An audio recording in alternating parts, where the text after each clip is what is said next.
Yaqulullahu subhanahu wa ta'ala fi kitabihil karim wa huwa asdaqul qailin. A'udzu billahi minasy syaithanir rajim. Bismillahirrahmanirrahim. Ya ayyuhalladzina amanu 'alaikum anfusakum la yadurrukum man dhalla idza hadaitum. Al-ayat. Shadaqallahu maulana al-azim. Wallahu a'lamu bimuradi. Yang sama-sama kita hormati dan kita muliakan para asatidzah, para orang tua, pengurus DKM Masjid Jami Al-Akhyar, bapak-bapak dan saudara-saudara hadirin jamaah majelis ilmu yang dimuliakan Allah Subhanahu wa ta'ala. Puji teriring syukur mari bersama kita panjatkan hanya kehadirat Allah Subhanahu wa ta'ala yang alhamdulillah atas rahmat dan hidayahnya malam ini kembali kita dapat hadir dan duduk dalam satu majelis ilmu yang mulia. Semoga hadirnya kita menjadi sabab wasilah turunnya rahmat dan berkah dari Allah Subhanahu wa ta'ala. Amin ya rabbal alamin. Shalawat teriring salam semoga Allah Subhanahu wa ta'ala senantiasa curahkan kemaharibaan junjungan Nabi besar kita Muhammad sallallahu alaihi wasallam kepada keluarga, kepada para sahabat dan kita umatnya yang insyaallah istiqomah sampai hari kiamat nanti. Mengawali majlis yang mulia ini, mari bersama kita baca satu ummul kitab. Kita doakan kepada para arwah almarhumah orang-orang tua kita, guru-guru kita, saudara-saudara kita. Semoga Allah ampuni dosa-dosanya, Allah terima segala amal ibadahnya, Allah jadikan kuburnya raudhah min riyadil jannah. Al-Fatihah ila hadhihi niyyah wa ala kulli niyyatin shalihah wa ila hadratin Nabi Mustafa Rasulullah sallallahu alaihi wasallam wa ala alihi wa sahbihi wa azwajihi wa dzurriyyatihi al-kiram. Syai'ulillahi lahumul Fatihah. A'udzu billahi minasy syaithanir rajim. Bismillahirrahmanirrahim. Alhamdulillahi rabbil alamin arrahmanir rahim maliki yaumiddin. Iyyaka na'budu wa iyyaka nasta'in ihdinas siratal mustaqim siratal ladzina an'amta 'alaihim ghairil maghdubi 'alaihim waladdallin. Amin. Ya Rabbi bil Mustafa balligh maqasidana waghfir lana ma madha ya wasi'al karami ya Rabbi.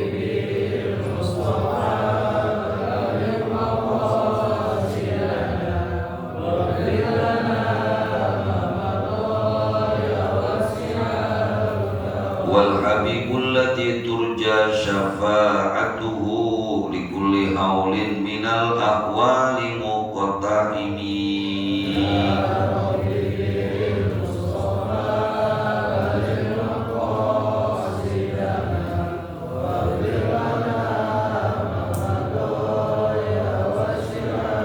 Muhammadun sayyidul kaunaini wa thaqalaini wal fariqaini min urbin wa min ajami.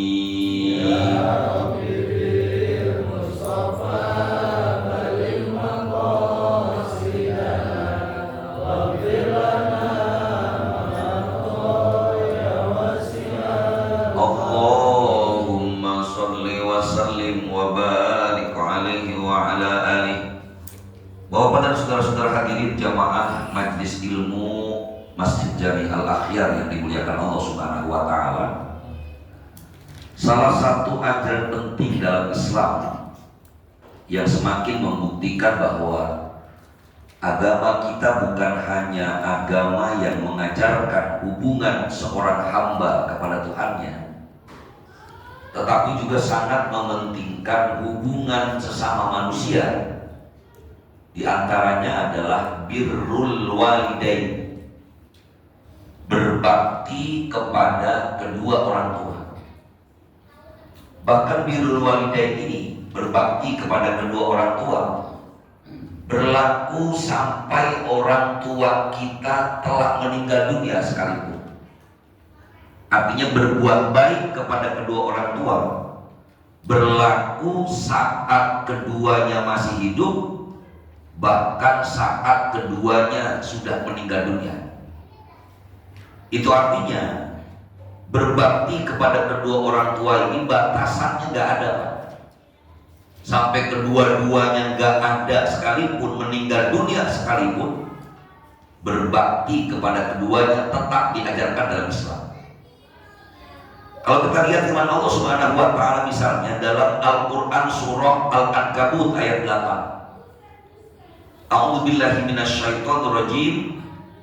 Bismillahirrahmanirrahim. Wa wassaynal insana biwalidayhi husna. Kami wasiatkan kepada manusia untuk berbuat baik kepada kedua orang tuanya. Juga surah Al-Ahqaf ayat 15. Bismillahirrahmanirrahim. Wa wassaynal insana biwalidayhi ihsana. Kalau di surah Al-Ankabut Allah gunakan kalimat husna, sementara di surah Al-Ahqaf Allah mengungkapkan kalimatnya ihsana. Dua-duanya maknanya sama. Di dalam surah Al-Ahqaf Allah berfirman, dan kami wasiatkan kepada manusia biwalidayhi ihsana, berbuat baik kepada kedua orang tuanya.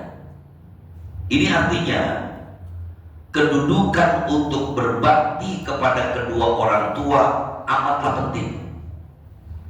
Termasuk hadis Nabi kita Muhammad SAW, al-jannatu tahta aqdamil ummahat. Surga itu ada di bawah telapak kaki ibu. Ini menunjukkan bahwa ketika Nabi kita Muhammad SAW menginformasikan surga di bawah telapak kaki ibu, ini menunjukkan bahwa orang yang ingin mendapatkan surganya Allah Subhanahu wa taala, maka dia harus berbuat baik kepada ibunya. Bahkan Allah Subhanahu wa taala di dalam ayat yang lain di surah Al-Isra ayat 23 dan 24 dengan tegas menyebutkan rangkaian berbuat baik kepada kedua orang tua itu diawali lebih dulu, dirangkaikan dengan beribadah hanya kepada Allah, kemudian perintah untuk berbuat baik kepada kedua orang tua. Wa qadha rabbuka alla ta'budu illa iyya wa bil walidaini ihsana. Kalau posisinya nggak penting, nggak mungkin diawali atau dirangkaikan dengan kalimat alla ta'budu illa iya. Tuhan memberikan hukuman atau menghukumi kepada kalian. Yang pertama, alla ta'budu illa iya. Janganlah engkau menyembah illa iyahu, kecuali hanya kepada Allah. Ini hablum minallah jelas.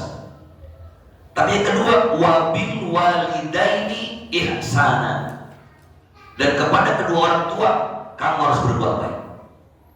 Apa yang diajarkan Allah Subhanahu wa taala? Yang pertama, fala taqul lahuma uffin wala tanharhuma wa qul lahuma qaulan karima. Kedudukan yang mulia tadi hadirin Allah. Allah rangkaikan perintah beribadah hanya kepada Allah, kemudian dirangkaikan wabil walidaini ihsan. Apa yang harus kita lakukan? Yang pertama, fala taqul lahuma uffin. Allah melarang kita untuk berkata kepada kedua orang tua. Fala taqul lahuma uffin. Jangan kamu katakan kepada keduanya uff. Itu kalimat cegah. Saat kita disuruh oleh orang tua kita kesini itu uff, di mana kalimat itu menjadikan hati orang tua kita yang memanggil rasa sakit. Wa la tanharhuma. Larangan yang kedua Allah sampaikan, ini haram hukumnya. Wa la tanharhuma, janganlah kamu gentak dengan suara yang keras kepada keduanya. Ngucapin haram, menggentak keduanya haram. yang diberitakan Allah Subhanahu wa taala, wa kullahuma qaulan karima. Ucapkan kepada keduanya qaulan karima, dengan ucapan yang mulia, arti ucapan yang baik. Jangan sakiti dia, jangan katakan tapi ucapkan dengan kalimat yang baik. Bahkan dalam hadis Nabi kita Muhammad SAW, orang yang berbuat durhaka kepada kedua orang tua, ini termasuk dari dosa besar. Bahkan dalam hadis lain dikatakan ridhallahi fi ridhal walidain wa sukhtullah fi sukhtil walidain. Ridhonya Allah ada pada ridhonya kedua orang tua. Wa sukhtullah, murkanya Allah ada pada murkanya kedua orang tua. Saat kita membahas bab infak, saya berkali-kali sampaikan mana infak adalah pemberian seseorang kepada orang lain secara umum. Walaupun kata infak lebih dekat dengan makna sedekah. Mana orang yang terbaik untuk menerima sedekah? Infak. Dijawab oleh Allah Subhanahu wa taala. Yas'alunaka madza yunfiqun. Qul ma anfaqtum min khairin falil walidain wal aqrabin wal yatama wal masakin. Ini luar biasa. Mereka bertanya kepadamu ya Muhammad tentang siapa orang yang paling baik untuk diprioritaskan untuk saya berikan infak, sedekah. Apa dijawab oleh Allah Subhanahu wa taala? Qul ma anfaqtum min khairin, katakan ya Muhammad, yang terbaik yang kamu infakkan itu adalah falil walidain, kepada kedua orang tua. Itu yang terbaik, Pak. Baru wal akrobin, kerabat. Jadi pertama orang tua dulu, baru kerabat. Wal yatama wal masakin, baru anak yatim dan orang miskin. Orang tua lebih awal. Kita kadang-kadang terbalik, yatim dulu, orang miskin dulu, kerabat dulu, orang tua belakangan. Dan infak tidak menunggu orang tua miskin, Pak. Tidak menunggu orang tua gak punya. Saat dia punya pun kita berikan kepada dia, termasuk kepada amal kebaikan yang hebat. Kemudian bahkan dalam kitab Kasyifatus saja, orang yang sedang melakukan sholat sunnah dan kemudian dipanggil oleh orang tuanya, dia boleh membatalkan sholatnya. Padahal hukum asal dalam sholat, orang yang sedang melakukan ibadah sholat gak boleh membatalkan ibadahnya, gak boleh membatalkan sholatnya dengan sengaja, apalagi membatalkan tanpa uzur. Ulama sepakat itu. Di dalam Al-Quran disampaikan Bismillahirrahmanirrahim, wala tubtilu a'malakum ya ayyuhalladzina amanu la tubtilu a'malakum. Hai orang-orang yang beriman, jangan kau batalkan amalmu. Bapak lagi sholat, Allahu Akbar, batalina, haram, gak boleh. Jadi prinsip dasar hukum, orang yang lagi sholat gak boleh ngebatalin sholatnya. Orang yang lagi niat puasa gak boleh batalin puasanya, kecuali ada uzur. Kenapa sholat dibatalin? Perut sakit banget, itu namanya uzur, Pak. Tapi ternyata orang yang sedang sholat sunnah, bukan sholat wajib ya.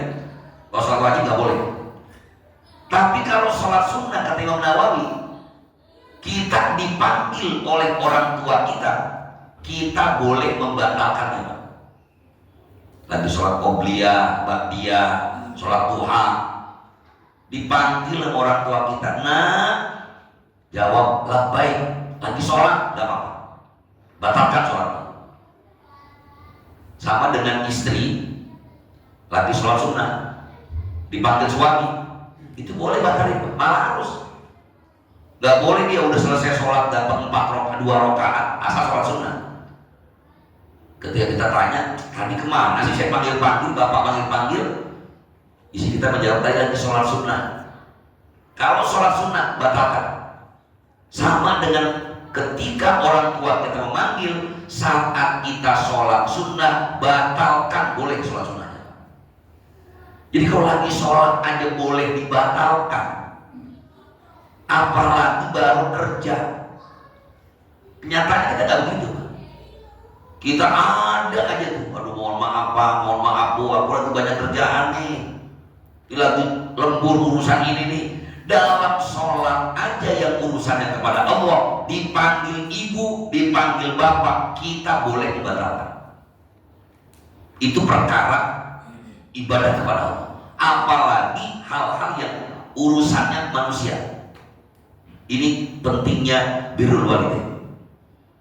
Kemudian juga ada hadis Rasulullah SAW, di mana beberapa orang salah memahaminya. Ketika datang salah seorang sahabat kepada Rasulullah SAW, ya Rasulullah, man ahaqqun nasi bi husni sahabati. Punten ya Rasulullah, siapa orang yang paling berhak untuk aku berbuat baik kepadanya? Nabi kita Muhammad SAW menjawab, ummu. Hadis ini memang menyebutkan bahwa yang terbaik yang harus kamu berbuat baik kepadanya, Rasulullah menyebut kata ibumu 3 kali berturut-turut. Ummuka, qala tsumma man, ummuka, qala tsumma man, ummuka, qala tsumma man, abuka. Rasulullah SAW menyebutkan ibu itu 3 kali, bapak itu sekali. Nah, orang memahami jadi yang harus berbuat kita berbakti cuma ibu. Akhirnya kalau dipanggil bapak ngegas gitu, ya nggak boleh kan sama emak, bapak mah nggak apa-apa. Ini keliru, Pak. Mana kekeliruannya? Yang pertama, di dalam ayat Al-Quran Allah juga sebutkan keduanya. Wa wasainal insana biwalidayhi, kedua orang tua. Doa yang diajarkan Rasulullah, Allahumma gfirli wa liwalidayya. Keduanya sama. Juga ada hadis Nabi kita Muhammad SAW, diriwayatkan faqad nassa qala Nabi sallallahu alaihi wasallam, anta wa maluka li abika. Engkau dan hartamu li abika, milik bapakmu. Hadis ini asbabul wurudnya rahimahumullah, pernah datang seorang laki-laki menghadap kepada Nabi kita Muhammad SAW. Kata laki-laki ini, ya Rasulullah, bapak saya mengambil uang saya, mengambil harta saya. Hal ini diadukan kepada Nabi kita Muhammad SAW. Dianggap oleh si anak ini, paling bapak saya dimarahin nih sama Rasulullah, karena suka ngambilin duit saya, duit anaknya. Mendapat laporan kayak begitu, kata Rasulullah, kalau begitu panggilin bapakmu, suruh ketemu saya. Maka saat ketemu Nabi kita Muhammad SAW, bapaknya ini, Pak, ketika ditanya, apakah betul kamu mengambil harta anakmu? Si orang tua menjawab dengan tangisan yang tertahan. Singkat cerita hadis ini, kemudian Rasulullah SAW gak sama sekali memuji si anak ini, Pak. Malah Nabi mengatakan, anta wa maluka li abika. Kamu itu, bahkan seluruh harta yang kamu punya, itu milik bapak. Jadi terusannya sebenarnya, Pak, kamu ketika memberikan uang kepada orang tuamu, apalagi sampai kamu gak ngasih, kemudian orang tua kamu mengambilnya, jangankan harta kamu, kamu pun sesungguhnya punya bapak. Maka dalam hukum hadirin rahimakumullah, fi talabi rajulin muslimin ajizin anil amal dukudan. Ini masalahnya adalah seorang laki-laki yang udah tua, kemudian udah gak mampu bekerja, minta uang kepada anaknya yang mampu, falam yuktihi, tetapi anaknya gak mau ngasih. wa asaa ilaihi, bahkan berbuat buruk kepada kedua orang tuanya, famada yaf'alu, maka apa yang harus dia lakukan? Ternyata orang yang tidak memperhatikan orang tuanya, bahkan sampai orang tuanya tidak memberikan itu, orang tuanya boleh mengadukan masalahnya kepada pengadilan, Pak. Laporkan ke pengadilan. Ini hukum Islam. Kalau hukum perundang-undangan kita nggak bisa juga, Pak. Kita ngadu sama polisi, saya nggak berani bagi duit nih sama anak saya. Kira-kira polisi belain kita nggak, Pak? Percayalah, enggak. Pak polisi, saya mau lapor, saya udah punya anak kerja semua 5 orang, tapi tuh anak saya 5-5-nya saya mintain duit, nggak ada yang ngasih sama sekali. Paling kata polisi, derita loh. Padahal dalam Islam, Pak, itu anaknya boleh ditangkap. Maka dalam pengaduan yang disampaikan tadi kepada Nabi kita Muhammad SAW, akhirnya itu anaknya bukan dipuji oleh Rasulullah, malah dicela habis. Jangankan cuma dia minta duit atau ngambil, diambil semuanya, itu orang tua gak ada hukum dari anak. Maka dalam hukum Islam tidak ada hukum pidana dari pencurian orang tua terhadap harta anaknya.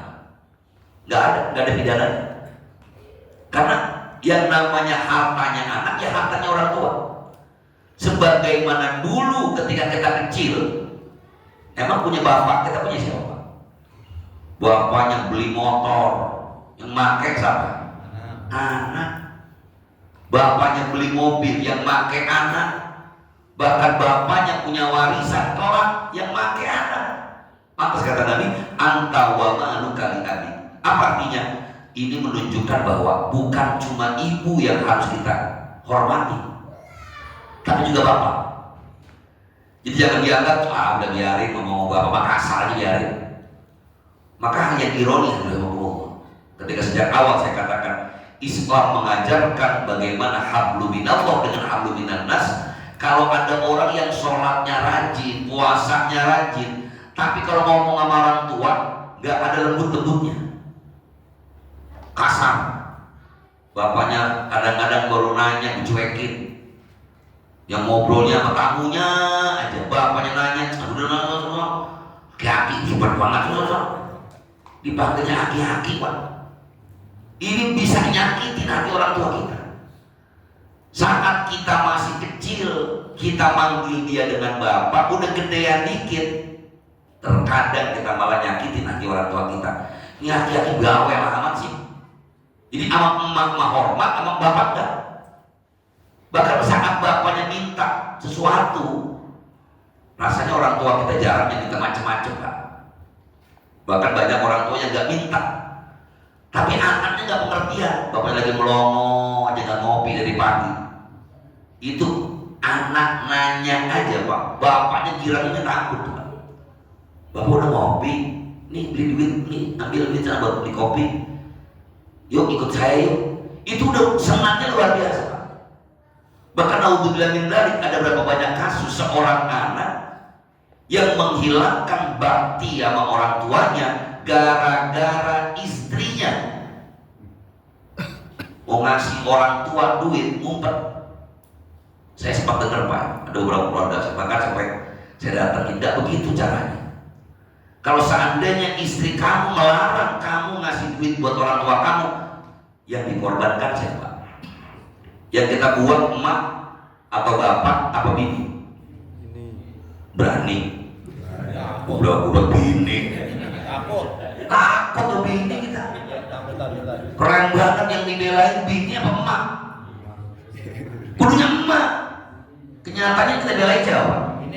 Bini. Bini minta duit berapa aja kita kasih nggak? Kasih. Yang ibu minta sama kita, ntar dulu ya mak, ntar dulu ya mak, ntar dulu mulu. Tapi istri kita pakai gelang, istri kita pakai kalung, mak kita minta udah sekian bulan gak pernah dikasih. Sampai kadang-kadang mau ngasih emak mesenin, mak jangan bilang-bilang ke bini saya ya, ntar bini saya marah. Ini laki-laki goblok namanya, Pak. Kedengeran apa enggak ini? Yang gobloknya kedengeran apa enggak? Ternyata kita kenyataannya goblok gitu Pak. Ngebelain istri malah kita nyakitin kedua orang tua kita. Wabil walidaini ihsana. Bahkan saya pernah ada kasus, ini kasus di dalam hukum. Ustadz, saya punya orang tua katanya. Dulu ketika orang tua saya masih sehat, masih uangnya banyak katanya, itu saya dikasih tanah. Ini buat lo, ini buat lo, ini buat kamu, buat kamu, buat kamu. Ketika udah dikasihin jatah saya, ternyata orang tua saya, bapak saya, pada satu saat kemudian, saat saya udah sedikit dewasa, diambil lagi itu tanahnya. Ini orang tua saya zalim apa enggak? Saya jawab, anta wa malu kali abika. Kamu dan orang kamu dan hartamu milik bapakmu. Tapi kan ini udah warisan Ustaz. Bapak lu udah mati belum? Lagi masih ada, lah belum mati lu mau warisan Pak. Ini hati-hati. Kalau seandainya orang tua kita udah bilang ini jatah lu, ini jatah lu, ini kontrakan yang ini buat kamu, tanah yang di samping al-akhir itu jangan dijual. Tanah orang, bener. Punya tanah bapak kita sekalipun Pak, udah dikasihin sama kita, dipinta lagi sama bapak kita, orang belum warisan kok. Udah dibeliin motor, dijual sama bapak kita, boleh nggak bapaknya Pak? Ya enggak. Anta wa malu kali abika. Ini yang kadang-kadang kita nganggap berbakti cukup sama ibu sama bapak enggak. Padahal jelas kedudukan keduanya amat penting. Apalagi kalau sampai orang tua kita ngomong, mak minjem duit dulu. Bayangkan Pak, ibu minjem duit sama anak, ditagih sama anaknya. Alasannya kata si anak apa? Kan dulu emaknya ngajarin minta-minta, minjem-minjem. Kalau minjem bayar Pak. Astagfirullahaladzim. Dibandingkan dengan kebaikan orang tua kita, mau bapak kita, mau ibu kita, apa yang kita kasih nggak ada apa-apanya Pak. Nggak perlu lah ngitungin susunya. Emang bapaknya nggak ngapa-ngapain.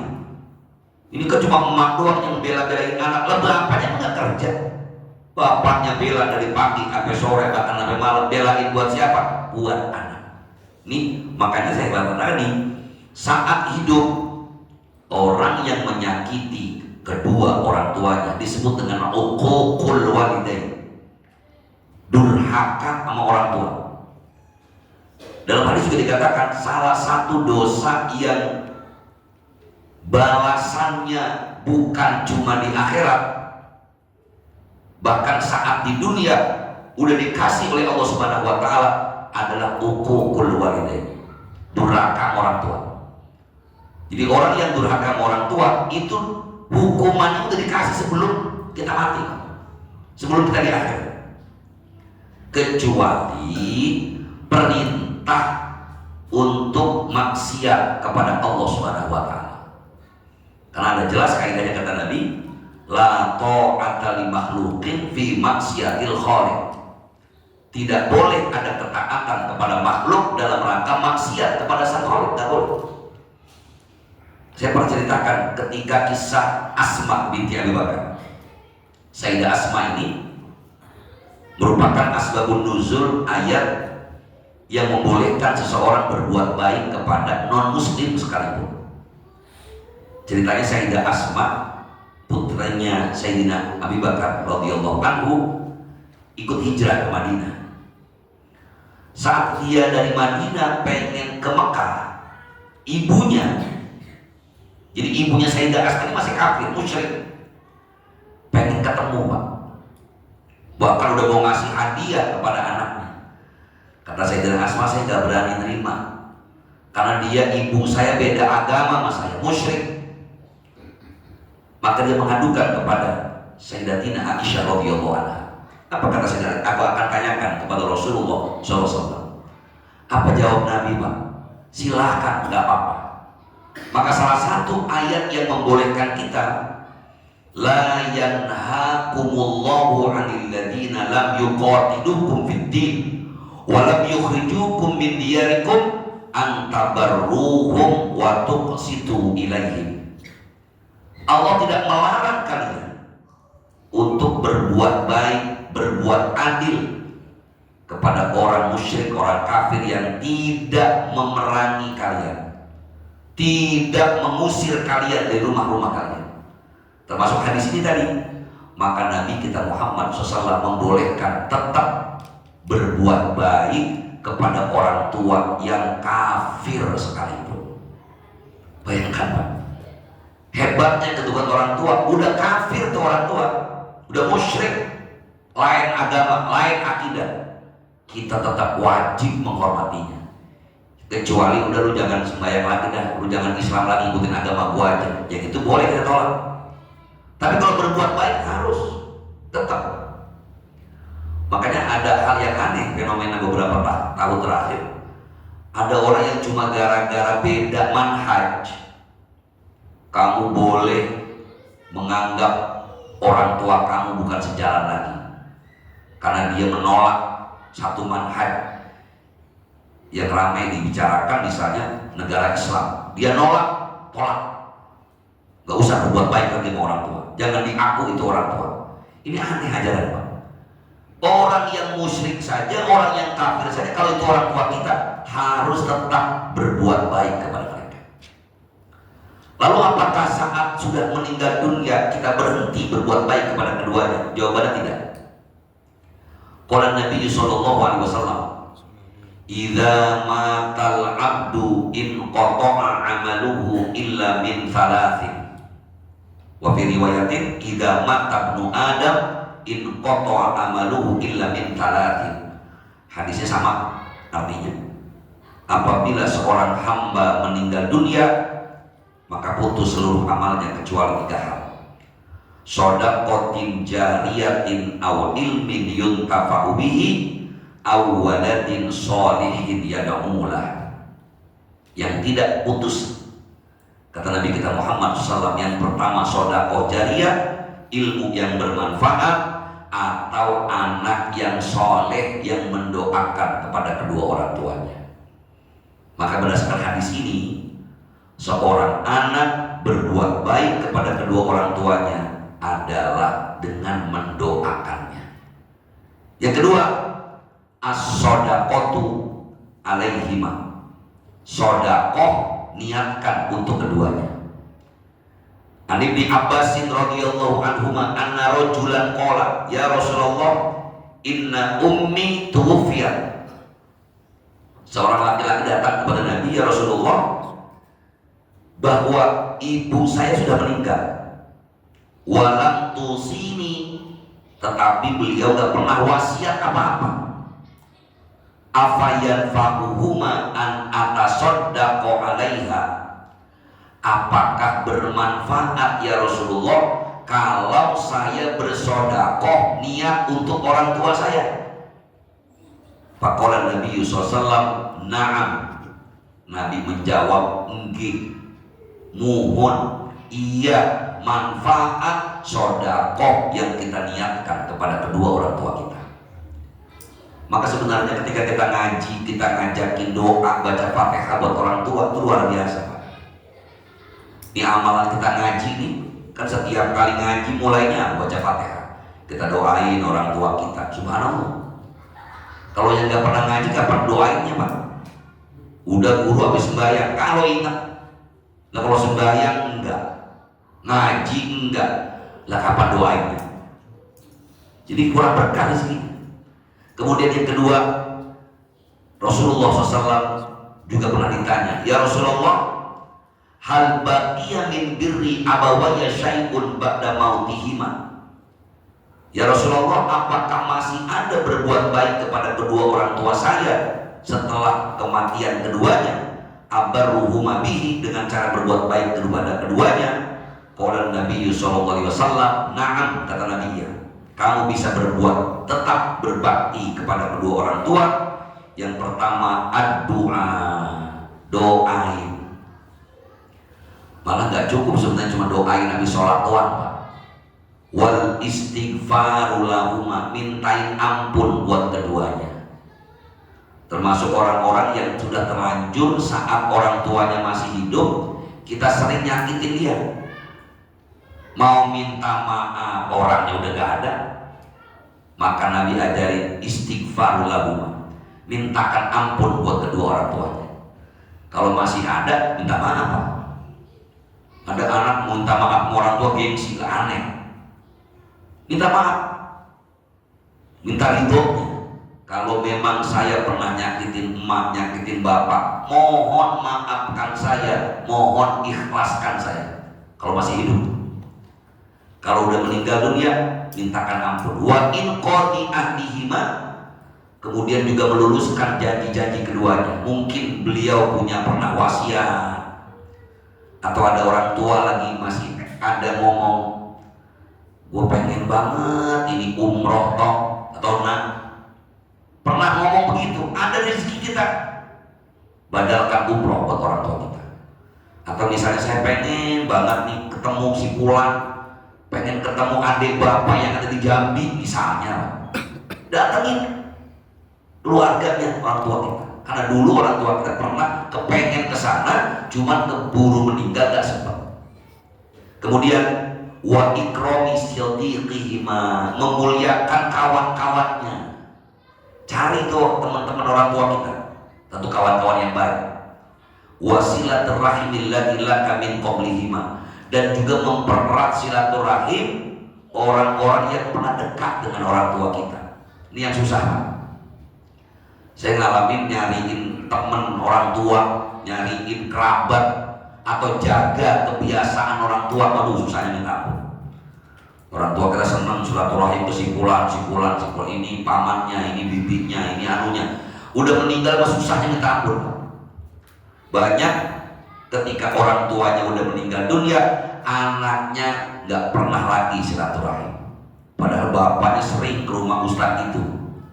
Ketika bapaknya meninggal, anaknya nggak pernah nongol lagi. Bahkan mungkin putus persaudaraan. Banyak di antara kita nggak tahu itu saudara padahal. Apalagi saudaranya miskin, gak diaku pak.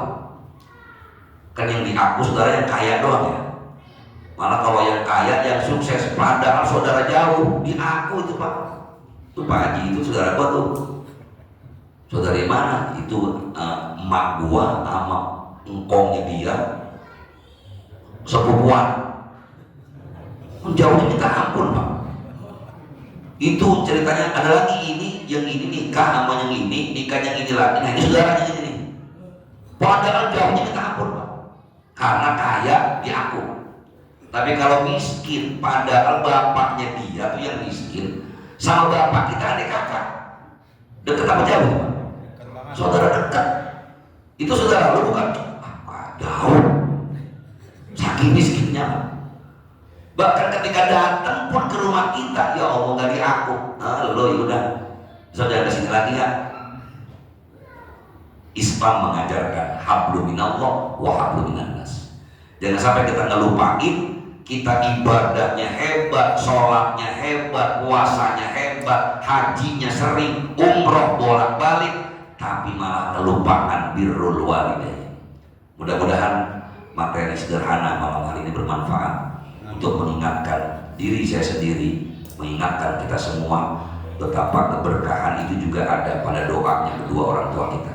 Bersyukurlah kita kepada Allah ketika masih ada kedua orang tua kita. Kita masih bisa minta doa mereka, kita masih bisa minta ridho mereka, dan kita juga bisa tetap berbuat baik kepada mereka. Apa yang kita dapatkan rezeki kita berikan kepada keduanya. Tapi kalau sudah tidak ada, kita bisa mendoakan mereka, menjaga silaturahim kepada orang-orang yang dekat dengan mereka. Insya Allah menjadi keberkahan hidup kita di dunia wal akhirah. Hadirin dimuliakan Allah Subhanahu wa taala. Satu hadis lain terakhir an Abi Hurairah radhiyallahu anhu, turfa'u lil mayyit ba'da mautihi darajatahu fayaqul. Nabi pernah mengatakan orang yang meninggal dunia diangkat derajatnya oleh Allah Subhanahu wa taala setelah kematiannya. Fayaqul ayu syai'in hadihi fayuqalu waladuka istaghfarolaka. Jadi orang tua kita yang udah meninggal dunia di alamul barzakh, derajatnya ditinggikan oleh Allah Subhanahu wa taala. Kata Nabi, kenapa sebabnya? karena waladuka istaghfarlaka, anakmu yang memintakan ampun kepadamu. Semoga bermanfaat. Terima kasih dan mohon maaf. Hadanallahu wa iyyakum ajma'in. Wassalamualaikum warahmatullahi wabarakatuh. Waalaikumsalam. Ya, silakan. Assalamualaikum warahmatullahi wabarakatuh. Waalaikumsalam warahmatullahi wabarakatuh. Jadi saya mau tanya, mumpung masih ingat, Ya. pada tahun 2008 ayah saya masih hidup. Ya. Kemudian selang berapa bulan, 8 bulan kemudian meninggal. Sebelum meninggal pernah berwasiat kepada saya agar mencatat semua harta-hartanya yang akan dibagikan. Sebelum meninggal itu sudah ini untuk itu, ini untuk itu, semua untuk dibagikan kepada 10 anak. Kemudian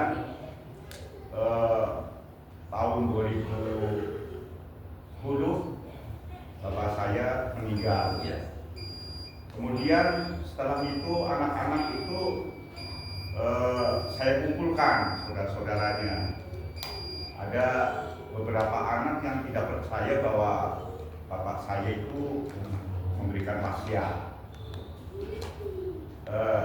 Selanjutnya saya bertanya, kedudukan wasiat dengan waris itu bagaimana? Baik.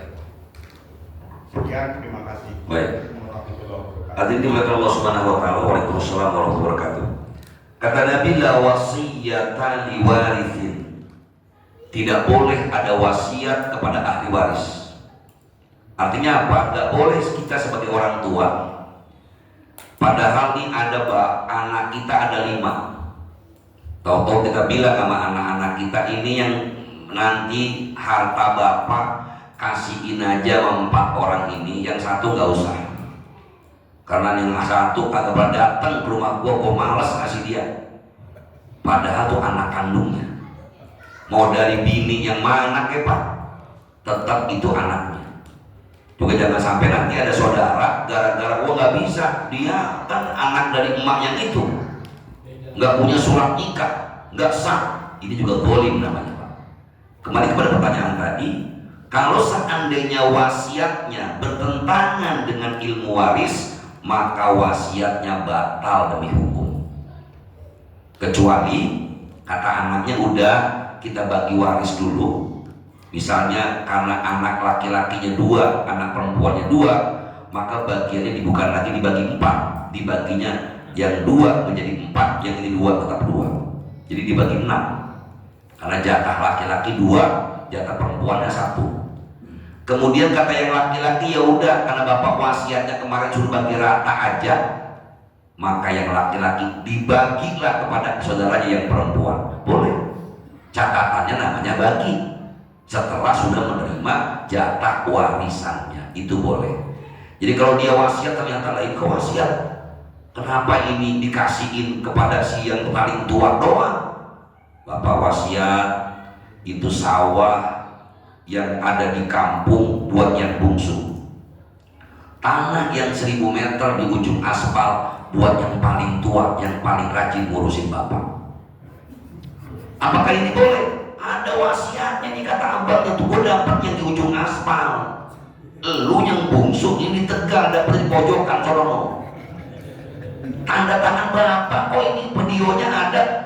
Tetap gak boleh dipakai yang ini. Karena wasiat Ustaz, iya, tapi karena wasiat bertentangan dengan waris, wasiatnya batal. Itu berarti bapaknya gak adil. Mentang-mentang yang tua yang ngurusin semuanya. Kok ini bapaknya yang dikasih lebih beda dong, 100 meter di ujung aspal, mah depan pas banget. Itu lagi sekolah selada yang semeter 15 juta lebih. Kenapa yang bungsu sama-sama laki-laki dikasihnya di ujung banget, yang tanah semeter cuma 55.000 misalnya, dijonggol? Nggak boleh. Makanya hati-hati wasiat. Tapi kalau wasiatnya kepada orang lain boleh. Hati-hati. Misalnya begini, bapak wasiat, nah itu bapak ada tanah, alhamdulillah ada 10.000 meter. Tolong yang 1.000 nggak boleh lebih dari 1/3. Ketika dihitung-hitung 10.000, 1/3-nya misalnya cuma ada 1.500. Yang 1.500 kasihin aja yang ngajar malam Senin di Masjid Al-Akhir. Boleh apa enggak Pak? Boleh. Boleh. Wah semangat boleh. Setuju. Yang 1/3-nya boleh, asal saya bukan ahli waris. Dikasih. Sisanya baru bagi warisan.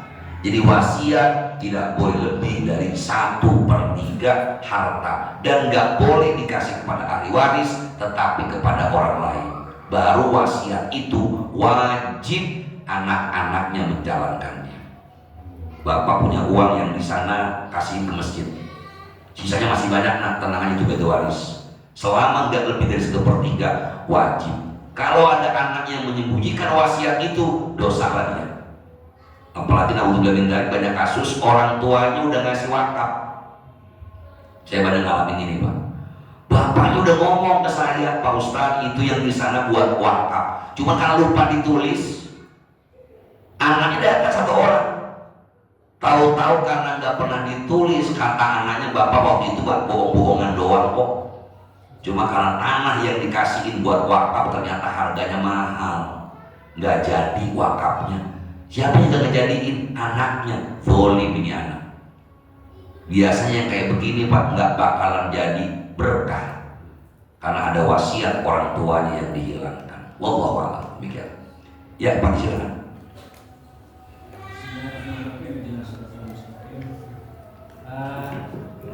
Mencermati yang Pak Ustadz tadi sampaikan tentang sholat sunnah apabila dipanggil orang tua boleh dibatalkan. Ya. Mencermati ini, katakanlah apabila satu kasus orang tuanya ini tidak memberikan contoh yang baik. Ya. Anaknya soleh, tapi orang tuanya tidak, dua-duanya nggak sholat. Ya. Kan tidak memberikan contoh yang baik. Anaknya ini sudah tahu ini kegiatan orang tuanya disibuk dengan pekerjaan aja. Anaknya karena santri saking saya santri usul, notabene katakanlah dipanggil ya paling ya orang tua itu aja kan gitu kerjaan masa. Saya tetap terus. Hal yang demikian apakah tetap dilarang Pak Ustaz? Yang pertama. Yang kedua, katakanlah apabila sekarang bapak kedua orang tua ini beda tabiat. Yang satu baik, yang satu tidak. Artinya yang satu rajin ibadah, yang satu tidak. Nah, kita sebagai anak memberikan infak kepada orang tua tidak adil, artinya diberikan yang lebih banyak kepada yang ahli ibadah. Hal yang demikian ini menurut syariat gimana? Baik. Hal ini bukan Allah Subhanahu wa Ta'ala. Jangankan orang tuanya nggak sholat selama dia masih Islam, padahal bapak ibu saya muslimah, tapi nggak sholat. Tadi saya bilang, jangankan cuma nggak sholat, kafir sekalipun, boro-boro sholat, sadar aja enggak Pak, musyrik menyembah berhala, kita tetap wajib berbuat baik kepada keduanya. Artinya saat kita sholat sunnah santri, yang penting sunnah ya bukan wajib. Lagi sholat sunnah dipanggil bapaknya, paling juga bapak cuma nyuruh manasin motor, walaupun gak penting-penting amat Pak. Kita harus membatalkan sholat sunnah kita buat orang tua. Gak taunya bapaknya, ya Allah dalam hati cuma nyalain motor doang, mana gue lagi sholat lagi. Mudah-mudahan dengan anak tetap berbuat baik kepada kedua orang tuanya, padahal bapak emaknya brengsek Pak, emaknya jablay. Yang penting gak disuruh jablay, emaknya jablay tapi disuruh, aduh emakmu kayak begini, tidak tetap nurut sama dia selama tidak bertentangan dengan syariat. Siapa tahu jadi sabab hidayah Pak. Ya Allah ini anak gua padahal guanya kayak begini, tapi ini anak nurut, cium tangan pada tangan gua, main gaplek, mabok, tapi anak tetap cium tangan. Pak pamit dulu mau ke pesantrennya. Ya Allah, bau lagi tangan bapak gua, bau minuman Pak. Tapi dengan begitu siapa tahu sabab hidayah, kata bapak, ya Allah gua malu amat ini, anak gua pakai peci, pakai sarung ke masjid, gua lagi mabok. Allah kasih hidayah, besoknya malu gara-gara anaknya toat. Tapi kalau anak datang ya bapak neraka, jangan rakan ini. Itu namanya berbaik sama dia. Jadi teruslah berbuat baik, walaupun ayah ibu kita ahli maksiat, naudzubillah sekali. Yang pertama. Yang kedua, saat tabiatnya buruk, yang terbaik kalaupun nggak sama rata Pak, tetap harus berlaku adil. Lagi-lagi kita nggak pernah tahu sabab hidayah dari Allah Subhanahu wa Ta'ala. Kecuali kita tahu bahwa bapak kita ini kalau kita kasih duit buat masang judi online, jangan. Ya bapak gue sih paling gue kasih duit masang judi ini atau main remi, soalnya pasti di lapangan nih, jangan. Kalau begitu jelas, karena ketahuannya peruntukan untuk sesuatu yang haram. Tapi kalau peruntukannya kita tahu bukan untuk yang haram, ya boleh dikurangin. Buat emak yang rajin sholat 100.000, buat bapak yang masih belum jelas buat apaan, goceng aja be. Dari mana bu? Dikit amat itu bapak mintanya uang mantor. Khawatir kita kasih banyak, tahu bapak jelas ini buat maksiat kepada Allah, jangan. Banyak kita anak salah paham. Termasuk saya pernah menangani Pak, ada anak yang cuma gara-gara bapaknya, ibunya udah meninggal, bapaknya menikah lagi, anaknya nggak setuju, sampai menyakiti hati bapaknya. Ini aneh Pak. Kecuali bapaknya berzina, bapaknya mau nikah, anaknya sampai marahnya luar biasa, bapaknya dengan kalimat yang kasar. Hati-hati, kita nggak pernah tahu. Walaupun orang tua kita gak ngomong kasar, bab anak gak membalas dengan omongan yang kasar, kita khawatir tersakiti hati kedua orang tua kita, menjadikan doa buruk buat anaknya. Kecuali ini orang tua berzina, kita larang. Udah emaknya udah meninggal, saya gak setuju kalau emak yang itu. Kalau bapaknya maunya kayak gitu, mau dibilang apa? Biarkan saja. Ini bagian dari birrul walidain untuk tidak menyakiti hati kedua orang tua. Mudah-mudahan pertanyaan yang diajukan dapat kita manfaatnya bersama, dan semoga Allah berikan keberkahan untuk rezeki kita sehingga kita tetap bisa berbagi dan berbuat baik kepada kedua orang tua kita. Al-Fatihah ila hadhihi niyyah wa ala kulli niyyatin shalihah wa ila hadratin nabi. Al-Fatihah. A'udzubillahi minasyaitonir rajim. Bismillahirrahmanirrahim. Alhamdulillahirabbil alamin arrahmanir rahim maliki yaumiddin. Iyyaka na'budu wa iyyaka nasta'in shiratal mustaqim shiratal ladzina an'amta 'alaihim ghairil maghdubi 'alaihim waladdallin. Allahumma amin ya rabbal alamin. Wa shalli ala sayyidina Muhammad wa ala ali sayyidina Muhammad. Allahumma ighfir lana dzunubana wa liwalidina wa limasyayikhina wa liman hadarana wa liman tabi'ana wa jami'il muslimina wal muslimat wal mu'minina wal mu'minat al-ahya'i minhum wal amwat. Rabbana taqabbal minna innaka antas samiul alim wa tub 'alaina innaka antat tawwabur rahim. Rabbana hab lana min azwajina wa dhurriyyatina qurrata a'yun waj'alna lil muttaqina imama. Rabbana atina fid dunya hasanah wa fil akhirati hasanah wa qina adzaban nar. Wa sallallahu ala khairil sayyidina Muhammadin nabiyil ummi wa ala alihi wasallam. Ibadah kesempatan berkata izzati amma yasibun. Wassalamualaikum warahmatullahi wabarakatuh. Walhamdulillahi rabbil alamin. Subhanakallahumma wa bihamdika asyhadu an la ilaha illa anta astaghfiruka wa atubu ilaik. Wassalamualaikum warahmatullahi wabarakatuh.